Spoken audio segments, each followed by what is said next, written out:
Donc, en fait, quand on est dans une situation dans laquelle on était, soit en mode urgence, c'est pas vraiment le temps de prendre des vidéos.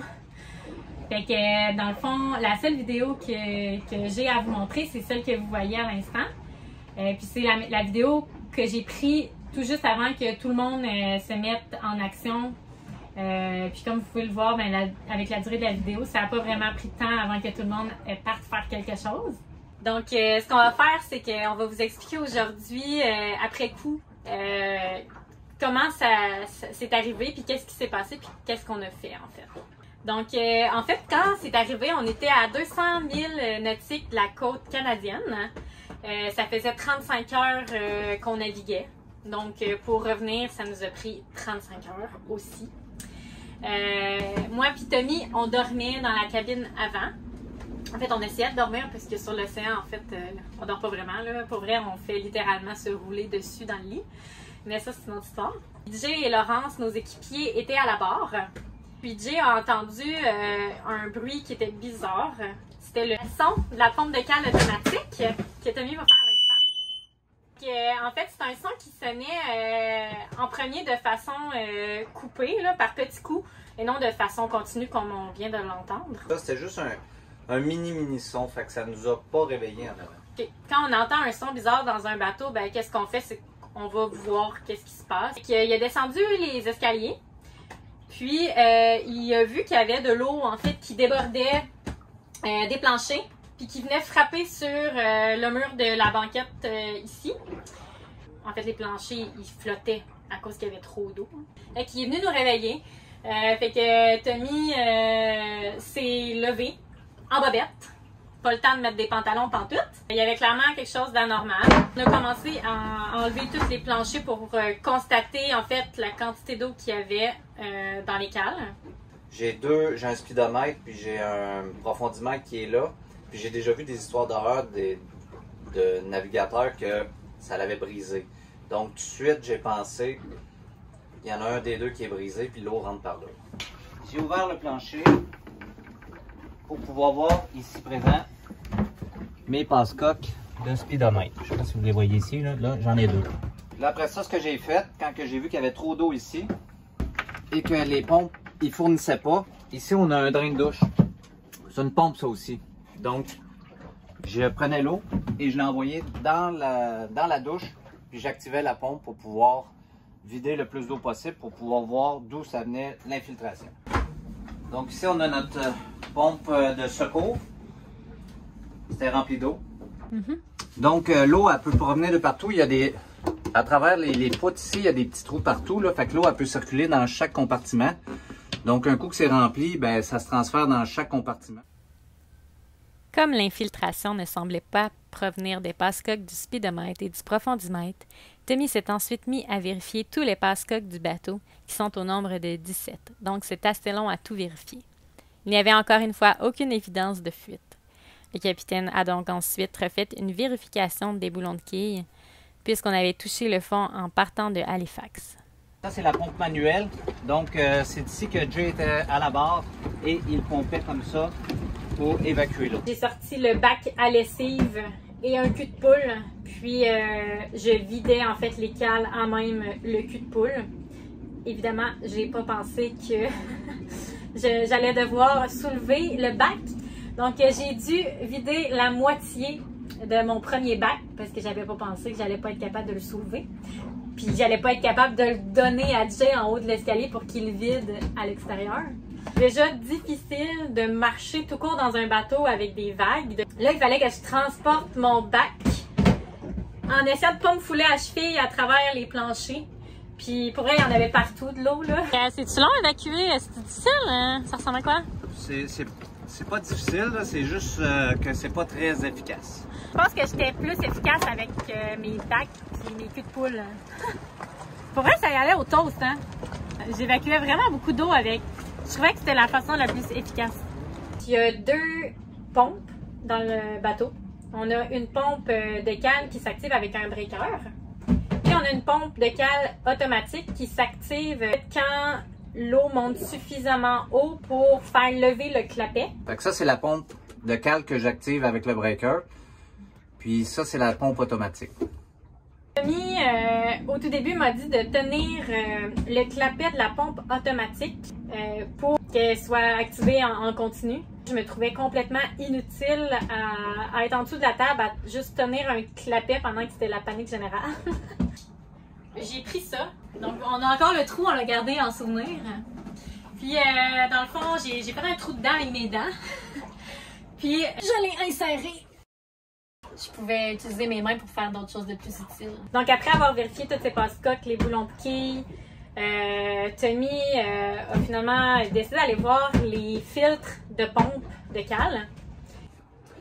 Donc, quand je me suis aperçu que la pompe de cale, elle ne fonctionnait pas, j'ai tout de suite suspecté les filtres, le filtre, parce que c'est bien fait puis c'est mal fait. On a un filtre qui protège la pompe d'avoir des cheveux, des cochonneries. Tout de suite, j'ai pensé que mon filtre était bouché. J'ai enlevé ça. Et comme vous voyez, ici, c'est mon filtre pour la pompe de cale. C'est pratique parce que ça empêche les cochonneries d'aller dans la pompe et de pouvoir la boucher. Mais c'est pas pratique quand c'est bouché. Qu'est-ce qui a bouché le... Il y avait des cheveux, un peu, et beaucoup de papier qu'on avait oublié d'enlever des bouteilles d'eau. Et bon, on avait plusieurs bouteilles d'eau dans les cales, mais on avait oublié d'enlever les étiquettes de papier. Puis avec l'humidité, ça s'est tout avec l'humidité, ça s'est comme tout désagrégé. Puis là, ben, ça bouchait les pompes. Les filtres de pompe de cale qui étaient complètement bouchés. Il a dû les changer 5 fois pendant qu'on coulait. Puis donc les pompes se sont remis à marcher puis on a finalement pu voir le bout du tunnel. Notre pompage manuel plus l'action de la pompe qui recommençait à marcher faisait en sorte que le niveau de l'eau dans le bateau commençait à baisser. Donc soulagement, en fait, on gérait la situation. Après 45 minutes, grosso modo, on a décidé d'un commun accord, là, une décision d'équipe de changer de cap vers Halifax pour s'assurer de notre sécurité.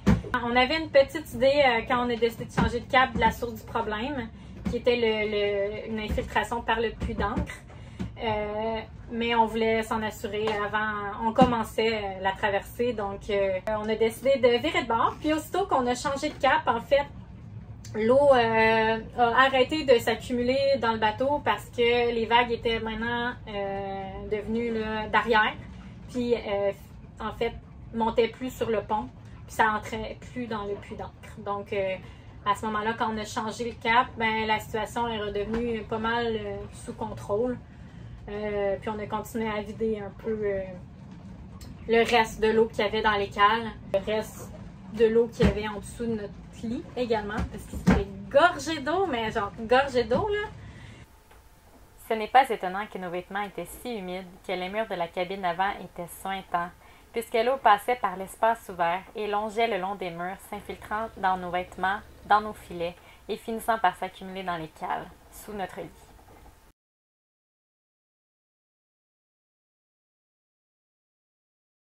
Comment on se sent quand on est capitaine, puis que notre bateau est en train de couler avec notre équipage à bord?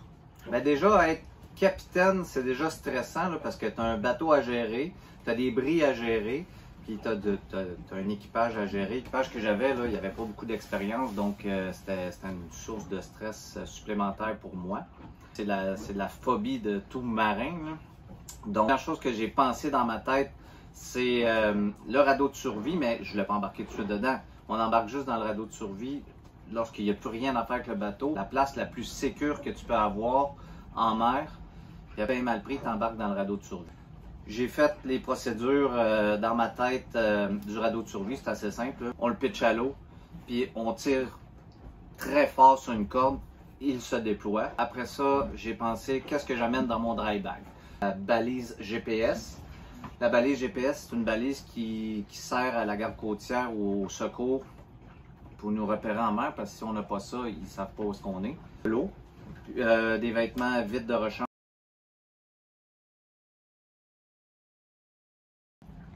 Comment tu t'es trouvé comme capitaine pendant la situation?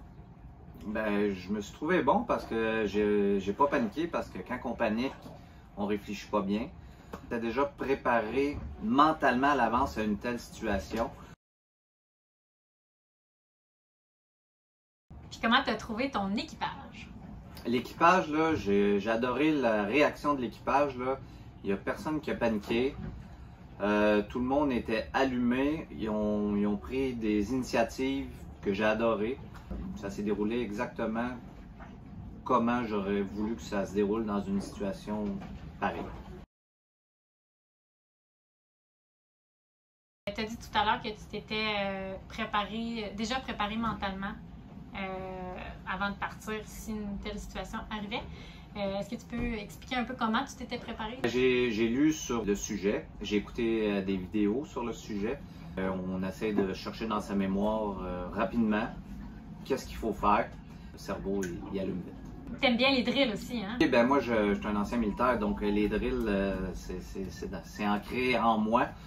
J'ai déjà fait le processus mental avant de partir et bien avant. Je savais exactement où est-ce que je m'alignais. J'avais pas besoin de réfléchir, c'est quelque chose qui s'en allait 1, 2, 3, 4, puis ça y allait tout seul. Donc la drill était préparée d'avance. Oui. Comment tu as pris la décision de devoir revirer de bord puis retourner à Halifax? Ça a été une décision difficile parce que ça fait longtemps que je voulais traverser l'Atlantique. C'était un défi personnel que je m'étais imposé.